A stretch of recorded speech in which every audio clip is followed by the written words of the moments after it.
Listen, what I'm about to tell you isn't just another spooky story.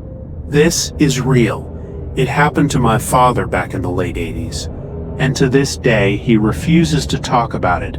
He never laughs when it's brought up, he just goes silent, completely silent. It was a freezing winter night.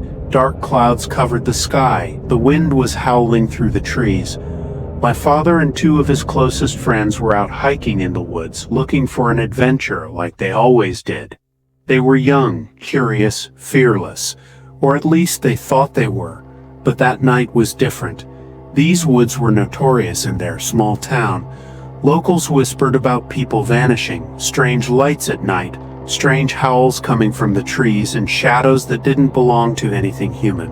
Most stayed away, but not my father. Curiosity is a dangerous thing. As they walked deeper, the normal sounds of the forest just stopped. No crickets, no wind, no birds, just dead silence. A silence so heavy it made your ears ring. It felt unnatural, like the woods themselves were holding their breath. Then the feeling came, that gut-wrenching sensation that someone or something was watching them. Every few steps, the sound of footsteps behind them.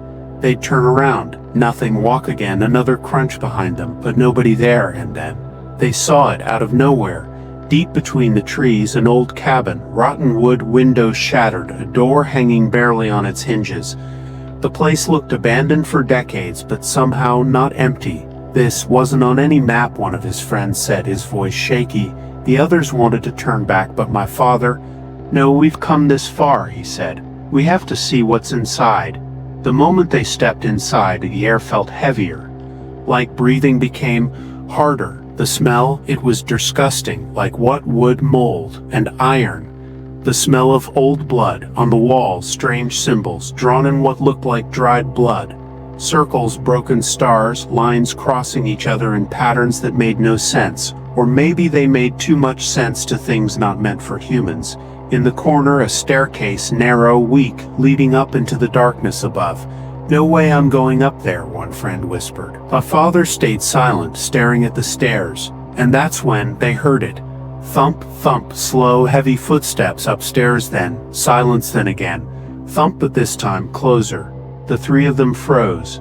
Every instinct screamed at them to leave, to run, but their bodies refused to move. The footsteps started moving towards the staircase. Each creak of the wood felt like it echoed in their skulls. Then the door at the top of the stairs slowly creaked open. Nothing, just pitch black. And then the sound, a whisper, but not in English, not in any language they recognized. It sounded wrong, twisted, like a voice played backwards. Then something started coming down, but they couldn't see it. They could only hear the wood groaning, the steps creaking, something moving closer, but no shape, no shadow, nothing visible. My father finally snapped out of it. "Run," he screamed. All three bolted out of the cabin.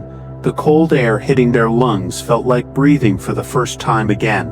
But as they ran, they realized the footsteps were following not from behind, but from the sides, parallel to them, matching their speed inside the trees. They didn't stop, not once. They didn't look back. They ran until the trees thinned, until they saw the road, until the cabin and the thing inside it was far, far behind them.